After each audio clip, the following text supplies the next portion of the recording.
Welcome back, everyone, to Echoes of Ihsan, the podcast where we like to dig into the wisdom of Islamic traditions. That's right. And today we are embarking on a deep dive into Islamic commerce, specifically the fascinating world of salam transactions, Salam transactions, yes. as detailed in Sahih Bukhari, Book 35 Sales, in which a price is paid for goods to be delivered later. Yeah. As-salam, the Arabic term. Yeah, and it's like stepping back in time Mm-hmm. to the bustling marketplaces of Medina during the time of the Prophet Muhammad. Can you kind of set the scene for us? Yeah, so imagine a vibrant society, trade is flourishing, but, all the legal systems we take for granted today, those were still evolving. So we're talking about a time when like prepaying for goods was common practice, right? Exactly. Especially for agricultural products like dates.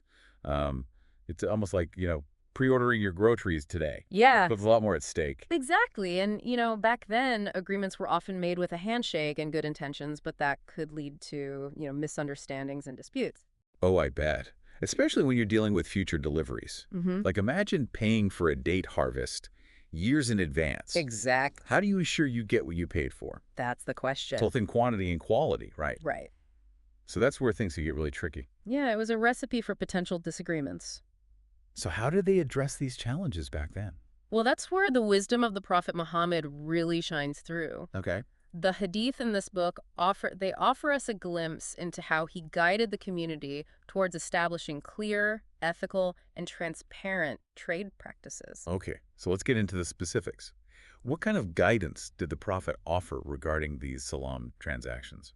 Well, one of the most crucial principles emphasized throughout these Hadith is the importance of specificity in agreements.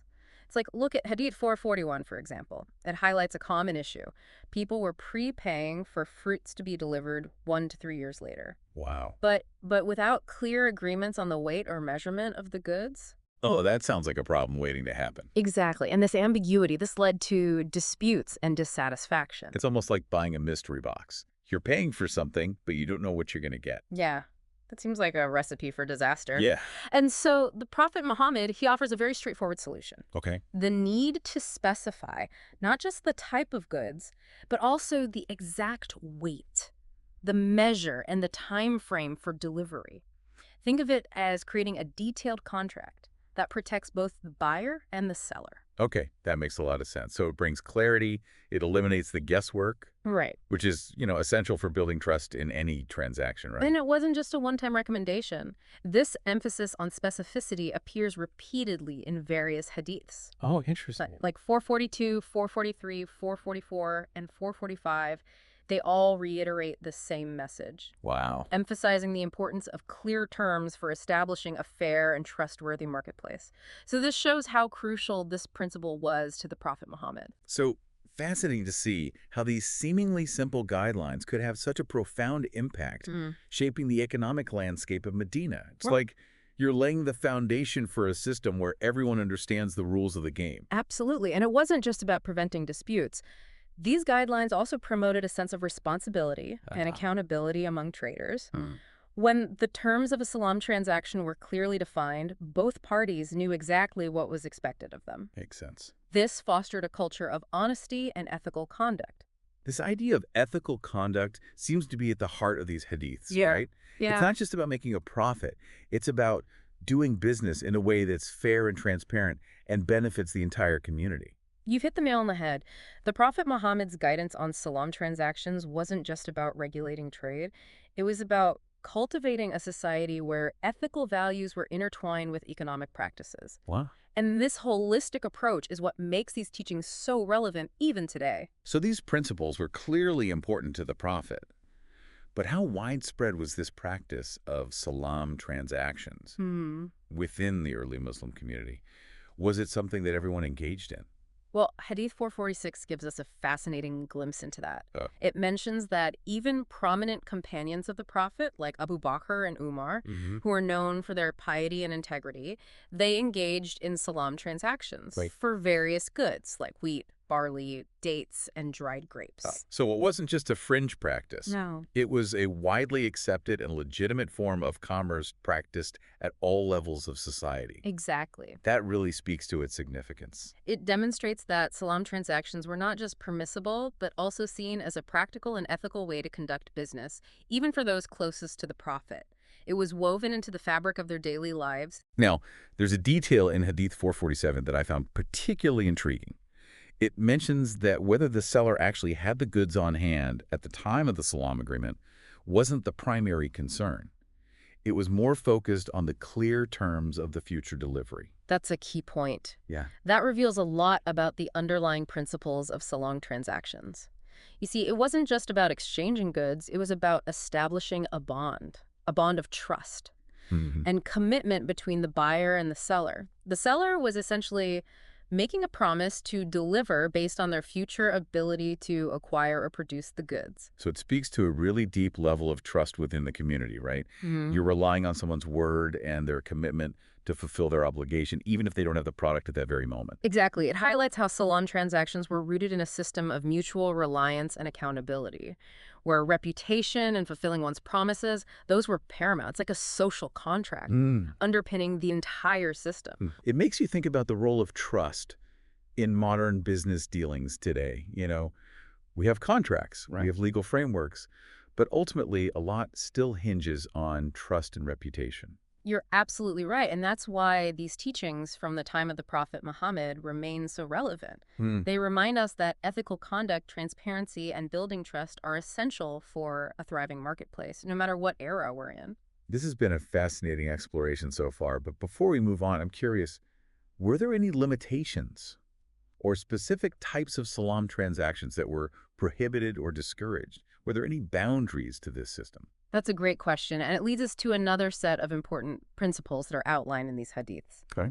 While salam transactions were generally encouraged, there were certain conditions and restrictions to ensure fairness and to prevent potential harm. So it wasn't just a free-for-all. There were ethical considerations Right. and boundaries in place. Exactly. Can you give us some examples of these limitations? Certainly, one of the clearest examples is found in Hadith 450, where the Prophet Muhammad specifically prohibited the sale of dates before they were ripe and ready for proper estimation and weighing. Oh, that makes a lot of sense.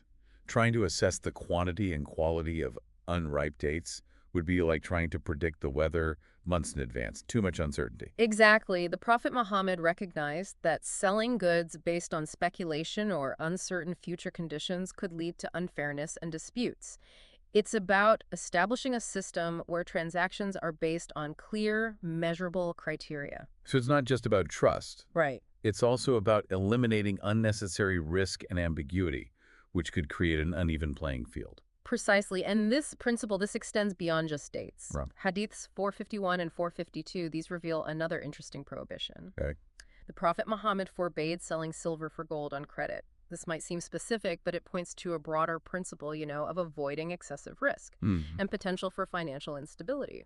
It's like saying, let's not create a system where people are constantly speculating on the future value of commodities and putting their livelihoods at risk. It's about promoting stability. Exactly. And responsible financial practices. You've grasped the essence perfectly. It's about ensuring that economic activities serve the well-being of the community, not just individual gain. And these prohibitions, these demonstrate the Prophet Muhammad's foresight in safeguarding the economic stability of the community. This is all incredibly insightful. We're seeing how these hadiths provide not just guidelines for individual transactions, but also a framework for building a just and equitable economic system. But I'm curious, did the Prophet himself ever engage in salam-like transactions? Did he practice what he preached, so to speak? That's a great question, and thankfully we have some fascinating examples that shed light on the Prophet Muhammad's own financial dealings. Hadith 453 and 454 describe him purchasing barley on credit and even using his armor as collateral, much like a modern-day secured loan. Wow, so even the Prophet, who was setting the standards for ethical conduct, He found these types of transactions practical and permissible as long as they were done responsibly and within the guidelines that he had established. Exactly. These accounts, they offer a glimpse into the Prophet's humility and his commitment to living by the principles he taught.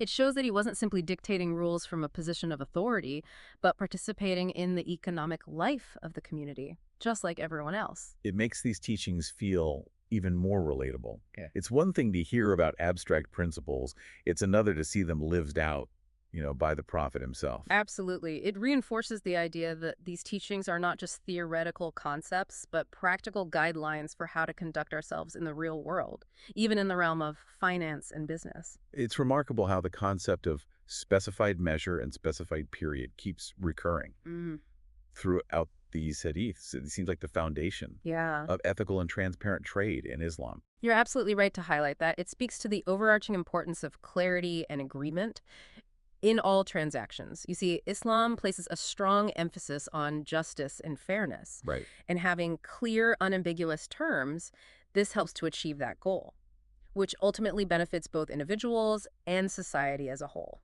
It's like building a house. You need a strong foundation to support the entire structure. In this case, clarity and agreement are the foundation, upon which trust and fairness can flourish in the marketplace. That's a wonderful analogy. And just as a house needs walls and a roof to provide shelter and protection, a fair and ethical marketplace needs boundaries and guidelines to prevent exploitation and to ensure the well-being of all participants. So even with these clear guidelines for ethical conduct, were there any specific types of sales that were explicitly prohibited? Yes, there were. Hadith 457 describes a particular type of sale that the Prophet Muhammad forbade, selling camels on the basis of habala habala. I'm not familiar with that term. What exactly does it mean? Essentially, it refers to selling a camel with the promise that the buyer would receive it after the she-camel gives birth. So imagine paying for a camel today, but only receiving it after an unspecified future event, which in this case is the birth of a calf. Oh, I see the problem now. Yeah. It introduces a level of uncertainty Right. and risk into the transaction. Yeah, you're essentially gambling on a future event that might not happen as expected, or could be subject to various complications. So it's not enough to just have an agreement. Right. The agreement itself has to be based on something concrete and measurable to avoid potential harm or unfairness. Exactly. It's about protecting both parties from entering into agreements that could easily lead to disputes or exploitation. And this specific prohibition regarding camels reflects a broader principle of avoiding excessive risk and speculation, which could destabilize the marketplace and harm individuals. This has been a fascinating exploration of salam transactions so far. We've seen how the Prophet Muhammad provided clear guidelines to ensure fairness, transparency, and ethical conduct in this form of trade. But I'm curious to learn more about how these principles extended to other aspects of financial dealings in early Islam. You're in luck. There's a whole treasure trove of wisdom waiting to be uncovered in the remaining hadiths of Book 35. From property rights to neighborly relations, we'll see how these principles touched upon various aspects of life in Medina, offering valuable lessons that resonate even today. It's amazing how these principles from 1400 years ago still resonate with us today. Like, take the concept of shufa. Yeah, shufa. Essentially, it's a right of preemption in property transactions. Okay, so it's kind of like a right of first refusal. Yeah, you could say that. But with some fascinating nuances, rooted in Islamic values. Exactly. I remember coming across that term while reading through these hadiths. It definitely piqued my interest. It sounds like a way to protect existing ownership and community ties, but I'd love to hear more about how it worked in practice. Well, Hadith 458 sheds some light on this. Okay. It explains that the Prophet Muhammad recognized the right of shufa for partners in undivided property Okay. or jointly owned property. So let's say you and I own a piece of land together. Okay. If I wanted to sell my share, you would have the first right to purchase it. Okay, so it's like before it could be offered to anyone else. Exactly. Yeah, that makes sense. It protects your existing stake in the property, allows you to maintain control, especially if you've built a partnership or have a shared vision for how that property should be used. It also prevents, a stranger from suddenly becoming your co-owner. Right. Right. Which could lead to all sorts of complications. Exactly. It prioritizes existing relationships and shared ownership, which fosters a sense of community and stability. However, the Hadith also highlights some important exceptions to this right. Oh, interesting. So it wasn't an absolute right that applied in every situation. What were the exceptions? Well, the Hadith states that the right of shufa doesn't apply if the property boundaries are clearly defined, or if there are already established roads and pathways separating the shares. Okay. So in those cases, individual ownership is more clearly delineated, and there's less need to protect those shared interests. So it's like saying, if you've already established clear boundaries and individual ownership, then the need for preemption rights diminishes. Exactly. Because everyone's rights are already protected. Yeah. So it seems to strike a balance between communal interests and individual rights. Precisely. It's a nuanced approach. It considers the context of the situation, aims to create fairness for all parties involved. It's not just about blindly applying a rule, it's about applying wisdom and discernment to achieve a just outcome. This really highlights the thoughtful and balanced approach that Islamic teachings take towards property rights and financial dealings. Yeah. It's not about rigid rules. It's about understanding the principles behind those rules and applying them in a way that promotes harmony and fairness within the community. You've captured the essence beautifully. And speaking of community and neighborly relations, we have a very compelling story in Hadith 459 that brings these concepts to life. Oh, yes, the story about Sa'd bin Abi Waqqas. And the property being offered to him by Abu Rafi, right? Yes. Even though there was a higher offer from someone else. That's right. It's a story that really stayed with me. It's a powerful example of how Islamic teachings prioritize good neighborly relations and ethical considerations over pure financial gain. So in this story, Abu Rafi, the Prophet's freed slave, he felt a strong obligation to offer the property to Sa'd bin Abi Waqqas, his neighbor, first, even though he could have gotten a better price from another buyer. It's a beautiful testament to the values of community. Yes, and compassion. And putting people before profit, it's a reminder that our financial decisions have a ripple effect on those around us, right? Yeah. And we should consider the social impact of our choices. Exactly. It challenges us to think beyond our own immediate self-interest and to prioritize the well-being of our neighbors and community members. Yeah. And this emphasis on good neighborly relations wasn't just a personal preference. It was directly rooted in the Prophet Muhammad's teachings. Right. Hadith 460 comes to mind, where a woman asks the Prophet which of her two neighbors she should give gifts to. Yes, and his response was very simple but profound. To the one whose door is nearer to you. It highlights the special place neighbors hold in Islamic ethics and underscores the importance of fostering strong community bonds. It's a reminder that our closest neighbors, those we interact with most frequently, deserve our kindness and consideration. It's about building a sense of mutual support and creating a harmonious living environment. Absolutely. It's about recognizing that our actions, including our financial decisions, have an impact on those around us, especially our neighbors. And these hadiths, they encourage us to think beyond ourselves and to consider the social consequences of our choices. It's a message that transcends time and place, reminding us that true prosperity encompasses not just material wealth, but also strong communities and ethical conduct that benefits all members. And as we delve further into these hadiths, we'll see how these principles of ethical conduct extend beyond individual transactions and property rights. They touch upon a wide range of topics, offering valuable insights into how to build a just and equitable society. It's fascinating how these hadiths weave together like all these principles of fairness and transparency and community into like this tapestry of ethical conduct that's still relevant even today. It's like we're uncovering this blueprint for building a just and equitable society like brick by brick. You've hit the nail on the head. And if we look closely, we'll see that one of the key pillars supporting this blueprint is the emphasis on clarity. An agreement in all transactions. It's a recurring theme that echoes throughout these hadiths, reminding us of its fundamental importance. Right. The consistent mention of specified measure, specified weight, specified period. It really underscores the Islamic emphasis on avoiding ambiguity and ensuring mutual understanding in all our dealings. It's like this golden thread running through all these teachings, connecting them all together. Precisely. When the terms of a transaction are clear and well-defined, it minimizes the potential for disputes. It fosters a sense of confidence between the parties and ultimately contributes to a more stable and harmonious economic environment. It's like setting the ground rules for a game, ensuring everyone knows how to play fairly. Yeah, it's like the Prophet Muhammad was establishing a system where everyone, regardless of their social standing or economic power, could participate in the marketplace with confidence, knowing that the rules were designed to protect them from exploitation. You've grasped the essence perfectly. These principles of clarity and agreement serve as safeguards against those who might seek to take advantage of others through ambiguity or manipulation. They create a level playing field where honesty and transparency are rewarded. And it's not just limited to trade, is it? These principles can be applied to so many aspects of our lives. Contracts, agreements, even personal relationships. So much conflict arises from a lack of clear communication and misaligned expectations. Imagine how much smoother our interactions would be if we all took the time to clearly define our terms, whether it's in a business deal, a community project, or even a simple promise to a friend.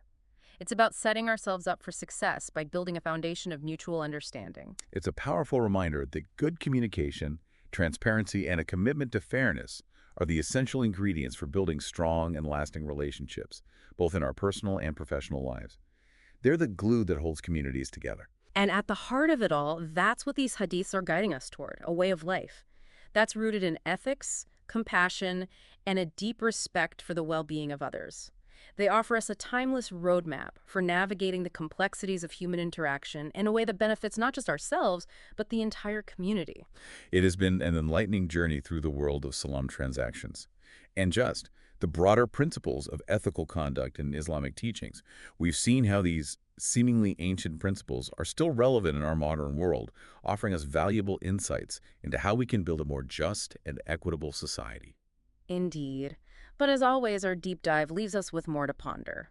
So what's the thought-provoking question you want to leave our listeners with today?